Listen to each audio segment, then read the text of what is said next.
नमस्कार, आप सबका स्वागत है ट्रांसपोर्ट इमेज में। मैं हूं विदिशा। आइए नजर डालते हैं अब तक के अहम खबरों पर।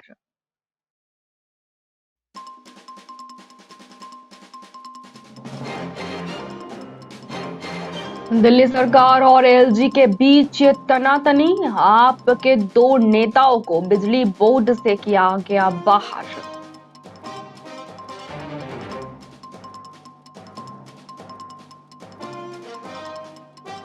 फरीदाबाद नोएडा गाजियाबाद एक्सप्रेस वे के TRC एलिवेटेड का काम जल्द ही होगा शुरू।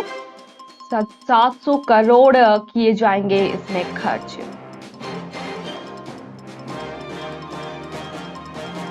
मीरा के साथ वैलेंटाइन मनाएगी स्पर्धा, एक अनोखी वैलेंटाइन की कहानी।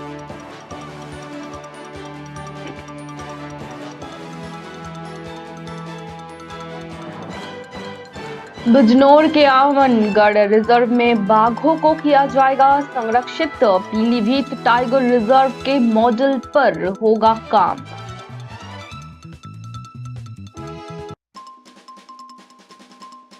यूक्रेन युद्ध खत्म कराने के लिए पीएम मोदी की ओर देख रहा है अमेरिका। बोला वो व्लादिमीर पुतिन को मना कर सकते हैं।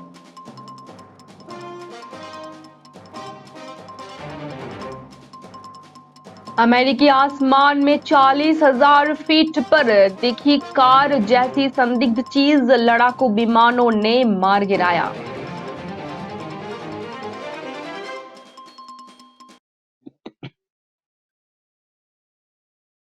आइए जानते हैं खबरें विस्तार से।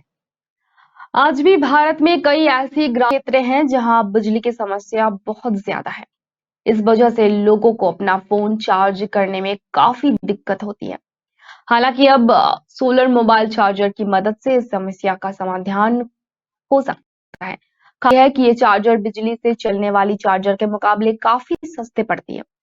इसके अलावा ये चार्जर उन लोगों के लिए आदर्श है जो अक्सर बिना एक जगह से दूसरी जगह घूमते रहते हैं। बता दें कि कई बार यात्रा करते वक्त आपको ऐसी जगह से गुजरना पड़ता है जहां बिजली की समस्या होती है या फिर आपको चार्जर के लिए सर्किट नहीं मिल पाता है। ऐसी स्थिति में सोलर चार्जर किसी भी इमरजेंसी किट का एक अनिवार्य हिस्सा बन सकता है।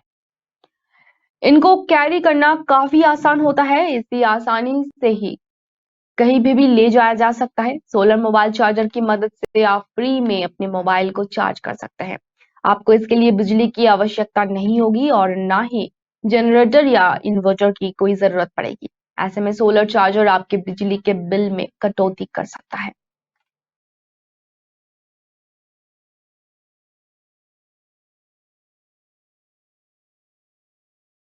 आप अगर फूडी हैं तो देश और दुनिया की फूड डिशेस का स्वाद चखने की चाहते हैं तो देश की राजधानी में आज यानी कि शनिवार से 2 दिन तक चलने वाली G20 इंटरनेशनल फूड फेस्टिवल की शुरुआत हो गई है। दिल्ली के तालकटोरा स्टेडियम में आयोजित हो रहे इस इंटरनेशनल फेस्टिवल में 43 ज्यादा फूड स्टॉल लगाए गए हैं। आयोजक जिनमें G20 देशों में शामिल चीन, तुर्की, जापान, मेक्सिको के प्रतिनिधि भी हिस्सा ले रहे हैं। वहीं भारत के 14 राज्य और केंद्र शासित राज्य इस इंटरनेशनल फेस्टिवल का हिस्सा बने हैं। नई दिल्ली म्यूनिसिपल काउंसिल द्वारा टेस्ट द वर्ल्ड और international year of millets theme पर फेस्टिवल का आयोजन किया जा रहा है। फेस्टिवल में गुजरात, तमिलनाडु, तेलंगाना, दिल्ली, पंजाब, बिहार, कश्मीर, उत्तर प्रदेश, केरला, कर्नाटका, महाराष्ट्र, राजस्थान, मणिपुर और मेघालय राज्य शामिल है। आम लोगों के लिए फेस्टिवल में एंट्री को फ्री रखा गया है। इस आयोजन के द्वारा दौरान कई तरह की फूड डिशेस का लुत्फ उठाया जा सकता है।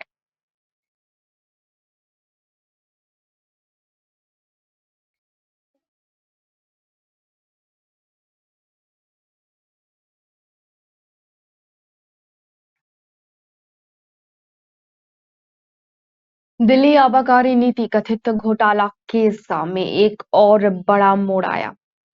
दिल्ली आबकारी नीति कथित घोटाला मामले में प्रवर्तन निदेशालय ने एक और गिरफ्तारी की है। ईडी ने वाईएसआर कांग्रेस पार्टी के सांसद मंगुटार श्रीनिवासुलु रेड्डी के बेटे मंगुटार राघव रेड्डी को गिरफ्तार किया है। उन पर इस कथित घोटाले में एक बड़ी भूमिका निभाने का संदेह जताया जा रहा है। कहा जाता है कि मंगुटार राघव रेड्डी ने दिल्ली की नई आबकारी नीति के कथित घोटाले की योजना को तैयार करने और फिर उससे अनुचित लाभ हासिल करने में बड़ी भूमिका निभाई है।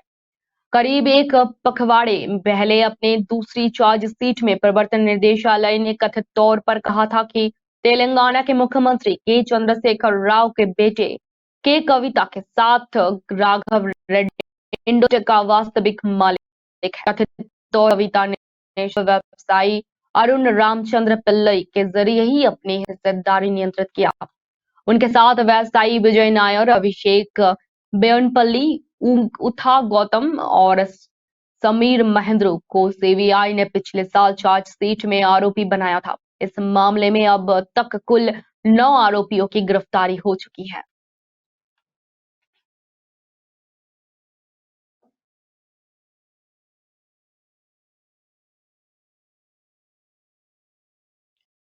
उत्तराखंड में 5 बद्री, 5 प्रयाग सुंदर वादियां हैं, जिस कारण उत्तराखंड को देवभूमि, स्वर्ग भूमि, पुण्य भूमि के नाम से भी जाना जाता है। उत्तराखंड के चमोली जिले में 5 बद्री, बद्रीनाथ, योगधान बद्री, वृद्ध बद्री, भविष्य बद्री और आदि बद्री स्थित है। इस खबर में आज हम जानेंगे भगवान विष्णु के वृद्ध रूप यानी कि वृद्ध बद्री मंदिर के बारे में। ये मंदिर चमोली जिले के जोशीमठ से मात्र 7 किलोमीटर की दूरी पर जोशीमठ हेलांग के बीच बद्रीनाथ राष्ट्रीय राजमार्ग पर अनीमठ गांव में स्थित है। इसकी समुद्र तल से ऊंचाई करीब 1380 मीटर की है। वृद्ध बद्री में भगवान विष्णु की वृद्ध व्यक्ति के रूप में पूजा की जाती है। यही कारण है कि स्थल को बद्री मंदिर के नाम से जाना जाता है। भगवान विष्णु का नाम बद्री भी है और इस मंदिर में भगवान विष्णु को वृद्ध रूप में स्थापित किया जाता है। इसके पीछे एक पौराणिक कथा भी है। पौराणिक मान्यताओं के अनुसार एक बार देवर्षि नारद भ्रमण करते हुए इस अनीमठ गांव नाम के गांव में पहुंचे और विश्राम करने लगे। इसके बाद नारद मुनि ने विष्णु की आराधना की और दर्शन देने की प्रार्थना की। नारद की प्रार्थना को मानते हुए भगवान विष्णु ने उन्हें वृद्ध व्यक्ति के रूप में दर्शन दिए और तब से लगातार अनीमठ में भगवान विष्णु की वृद्ध रूप में ही पूजा अर्चना की जाती है। मंदिर के पुजारी ने बताया कि एक अन्य कथा के अनुसार कहा जाता है कि वृद्ध बद्री मंदिर में स्थापित मूर्ति को दिव्य शिल्पकार भगवान विश्वकर्मा ने बनाया था।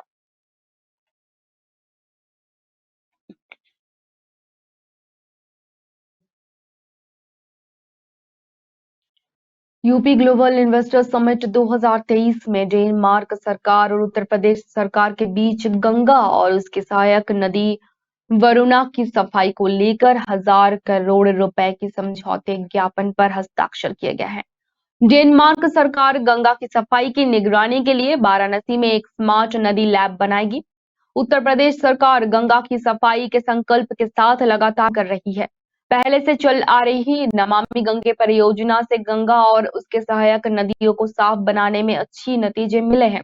ग्लोबल इन्वेस्टर समिट के दौरान डेनमार्क के मंत्री डेन जोगेनसन और उत्तर प्रदेश सरकार के जल शक्ति मंत्री सत्येंद्र देव सिंह ने इस समझौते ज्ञापन पर हस्ताक्षर किए हैं।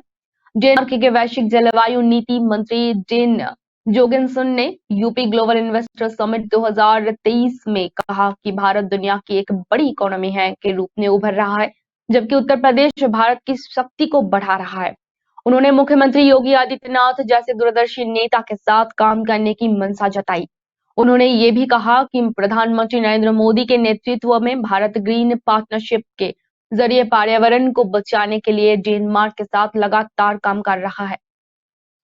उत्तर प्रदेश के जल शक्ति मंत्री सत्येंद्र देव सिंह ने इस बात पर रोशनी डाली कि भारत और डेनमार्क के बीच संबंध कई दशक पुराने हैं। कोविड महामारी के दौरान भी दोनों सरकारों के बीच सकारात्मक सहयोग बना रहा। डेनमार्क भारत में ऊर्जा, भोजन और सॉफ्टवेयर जैसे क्षेत्रों में काम कर रहा है।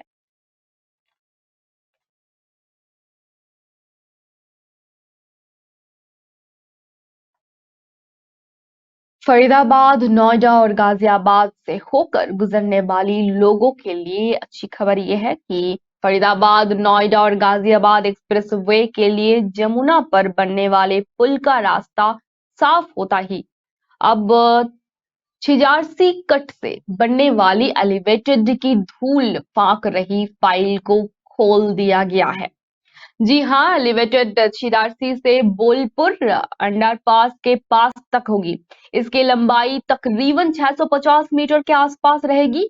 अंडरपास बनाने में 700 करोड़ का खर्च आंकलन किया गया है। बताया जाता है कि 11 साल पहले के डिटेल प्रोजेक्ट रिपोर्ट बनाने के बात हुई थी। अब नए सिरे से डीपीआर तैयार किया जाएगा। खास बात यह है कि एलिवेटेड को छिजारसी गांव के ऊपर से निकाला जाएगा, जिससे नीचे की आबादी को दिक्कत नहीं होगी। इसके आगे 14.610 के किलोमीटर पर एक एलिवेटेड रोड प्रस्तावित है। ये रोड 5.65 किलोमीटर की होगी। ये रोड हिंडन नदी के पशुता से होकर बनाई जाएगी। इसके बाद नोएडा ग्रेटर नोएडा एक्सप्रेसवे पर एक अंडरपास भी बनेगा। एक्सप्रेसवे का करीब 17 किलोमीटर हिस्से का 70% काम पूरा किया जा चुका है।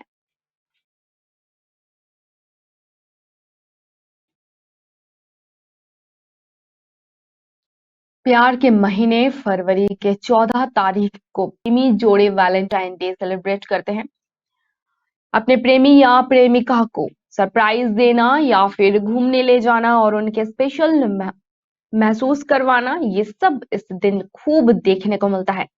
वहीं दूसरी तरफ सिंगल लोग, मतलब ऐसे लोग जिनके पास प्रेमी या प्रेमिका नहीं है, वैसे लोग स्पेशल मीडिया को स्क्रॉल करते हैं, सोशल मीडिया पर खुद को कोसते रहते हैं। लेकिन इस बार सिंगल लोगों का वैलेंटाइन कुछ खास रहने वाला है। बताते हैं कि सरकार की संस्था animal welfare board of India ने लोगों से अपील की है कि 14 फरवरी को काउ हग डे यानी कि गायों के साथ समय बिताकर मनाया जाए।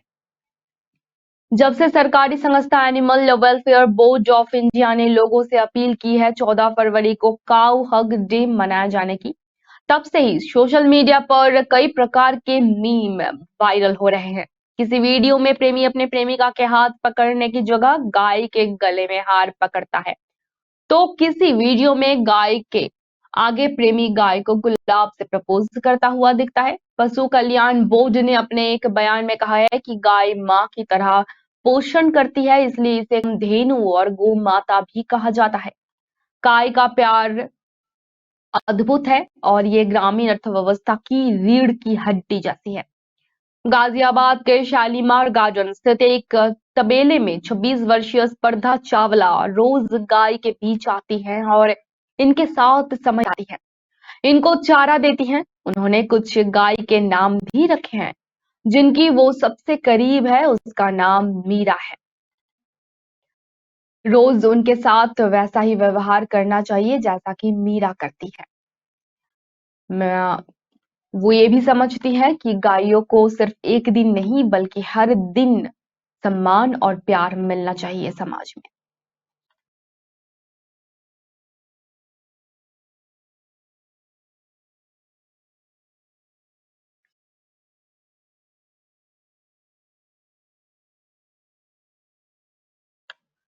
सन 2012 में बिजनौर के आमनगढ़ को टाइगर रिजर्व का दर्जा दिया गया था। आमनगढ़ टाइगर रिजर्व में बाघों के संरक्षण को WFW अर्थात विश्व वन्य जीवन कोष निगाह रख रही है। इसके लिए आमनगढ़ में पीलीभीत टाइगर रिजर्व के मॉडल को ही अपनाया जाएगा। आमनगढ़ पहले जिम कॉर्बेट नेशनल पार्क का ही एक हिस्सा हुआ करता था, लेकिन बाद में बिजनौर के हिस्से आमनगढ़ आया। सन 2012 में इसे टाइगर रिजर्व घोषित कर दिया गया। मीडिया रिपोर्ट्स के माने तो वर्तमान में 27 टाइगर्स यहां मौजूद हैं। पीलीभीत की बात करें तो पीलीभीत टाइगर रिजर्व में वर्तमान समय में 65 से भी अधिक बाघ है। कुछ समय पहले ही पीलीभीत टाइगर रिजर्व को बाघों की संख्या तय समय में दोगुनी से भी अधिक करने के लिए TX2 अवार्ड से नवाजा गया है। ऐसे में बिजनौर के आमनगढ़ टाइगर रिजर्व में बाघों के संरक्षण पीलीभीत टाइगर रिजर्व के मॉडल पर ही किया जाएगा। इसके लिए बतौर विश्व वन्यजीव कोष के परियोजक निर्देशक पीलीभीत में काम कर रहे हैं नरेश कुमार बाघों के संरक्षक को खाका तैयार करने का जिम्मा मिला है। इस रिपोर्ट को आमनगढ़ टाइगर रिजर्व के अधिकारी अमल में लाएंगे। बेहतर प्रशिक्षण के लिए 2 दिवसीय वर्कशॉप का भी आयोजन किया जाना है।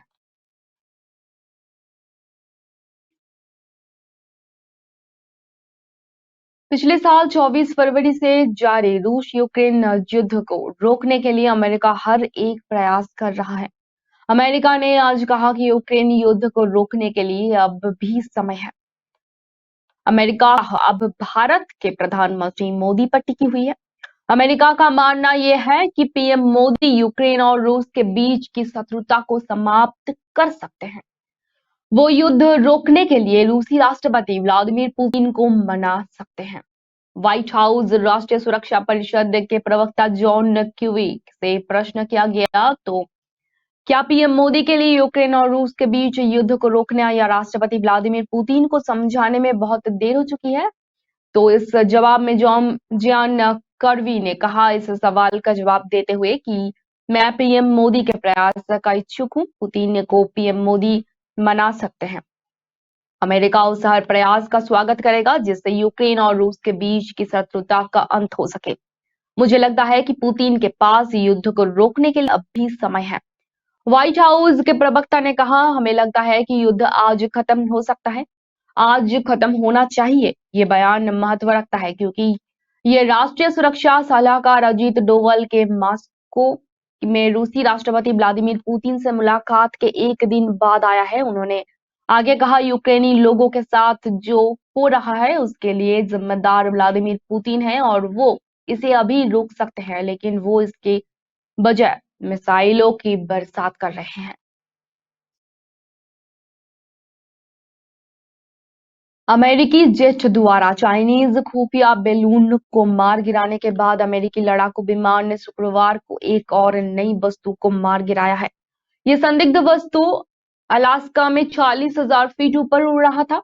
इसका आकार पिछले जासूसी गुब्बारे से कम था। ये देखने में एक छोटे कार जैसा था। हालांकि ये पता नहीं चल पाया है कि इस अज्ञात वस्तु का उद्देश्य आखिर क्या था। समाचार एजेंसी के मुताबिक व्हाइट हाउस ने कहा है कि अमेरिकी लड़ाकू विमान ने शुक्रवार को ही अलास्का के ऊपर एक अज्ञात वस्तु को मार गिराया है। चीनी जासूसी गुब्बारे के आने के ठीक 6 दिन बाद इस तरह की दूसरी वस्तु आसमान में देखी गई है। राष्ट्रपति जो बाइडेन के आदेश के बाद इसे शूट डाउन कर दिया गया। व्हाइट हाउस राष्ट्रीय सुरक्षा परिषद के प्रवक्ता जॉन क्यूवी ने कहा है कि यह स्पष्ट नहीं था कि नई वस्तु का उद्देश्य या उत्पत्ति क्या थी, लेकिन यह नागरिक उड्डयन के लिए खतरा था। यह वस्तु एक विशाल चीनी गुब्बारे से बहुत छोटा ही था जिसे पिछले सप्ताह संयुक्त राज्य अमेरिका में मंडरा रहा था, जिसे 5 फरवरी को अटलांटिक तट से एक अमेरिकी लड़ाकू जेट द्वारा नीचे गिराया गया था।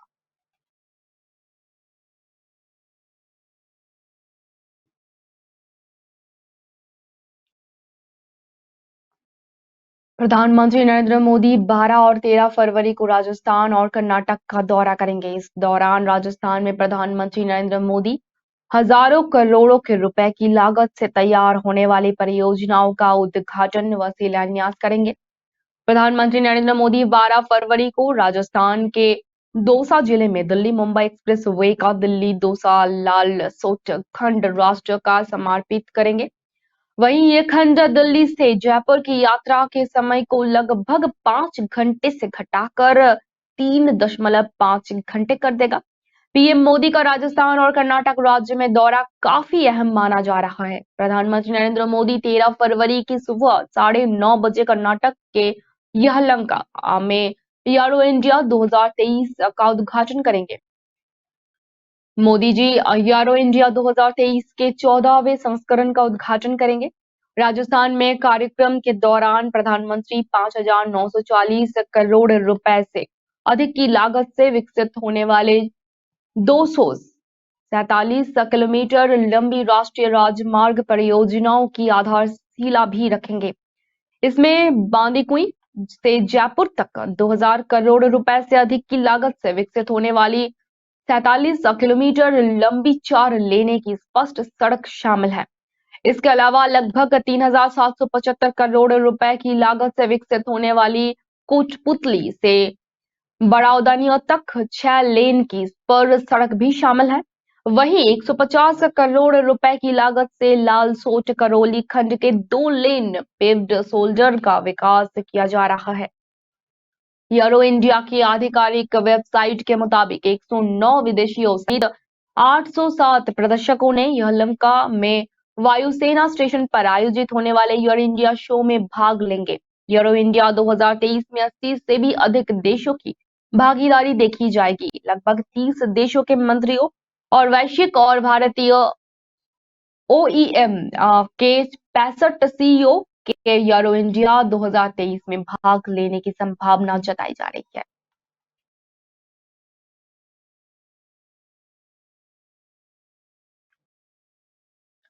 त्रिपुरा में विधानसभा चुनाव की तैयारियां शुरू हो गई है। राजनीतिक दलों ने अपनी पूरी ताकत झोंक दी है। इसी कड़ी में प्रधानमंत्री नरेंद्र मोदी आज त्रिपुरा यानी कि शनिवार को त्रिपुरा में रैली करते हुए दिखे। पीएम मोदी की ये चुनावी रैली त्रिपुरा के धलाई जिले के अंबासा और गोमती में हुई। त्रिपुरा में 60 सीटों पर 16 फरवरी को मतदान होना है। त्रिपुरा के सीएम मानिक साहब, भाजपा के राज्य चुनाव प्रभारी महेश शर्मा और पार्टी की राज्य इकाई के अध्यक्ष राजीव भट्टाचार्य महाराजा वीर विक्रम एयरपोर्ट पर प्रधानमंत्री का स्वागत किए। उन्होंने बताया कि पीएम मोदी धलाई जिले के अंबासा में दोपहर 12 बजे के आसपास पहली रैली को संबोधित करेंगे, जो कि ऐसा ही हुआ सूची के अनुसार। इसके बाद दूसरी रैली गोमती में अपराह्न 3 बजे हुआ। बता दें कि त्रिपुरा में होने वाले विधानसभा चुनाव में जीत हासिल करने के लिए भारतीय जनता पार्टी ने अपनी पूरी ताकत झोंक डाली। लगातार केंद्रीय मंत्रियों और अन्य प्रदेश के मुख्यमंत्रियों की जनसभाओं को आयोजित किया जा रहा है। हाल ही में केंद्रीय गृह मंत्री अमित शाह ने त्रिपुरा में 2 रैली और एक रोड शो किया था। वहीं उत्तर प्रदेश के मुख्यमंत्री योगी आदित्यनाथ ने भी त्रिपुरा में चुनाव प्रचार कर चुके। बता दें कि त्रिपुरा में 16 फरवरी को 60 विधानसभा सीटों पर चुनाव होगा। वहीं मेघालय और नागालैंड में 27 फरवरी को मतदान होना है। वहीं तीनों राज्यों के लिए वोट की गिनती एक साथ 2 मार्च को होगी। त्रिपुरा में भाजपा ने 55 सीटों पर अपने उम्मीदवार उतारे हैं। वहीं अपने गठबंधन के साथ इंडियनिज्म पीपल्स फ्रंट ऑफ त्रिपुरा को 5 सीट दिया गया है।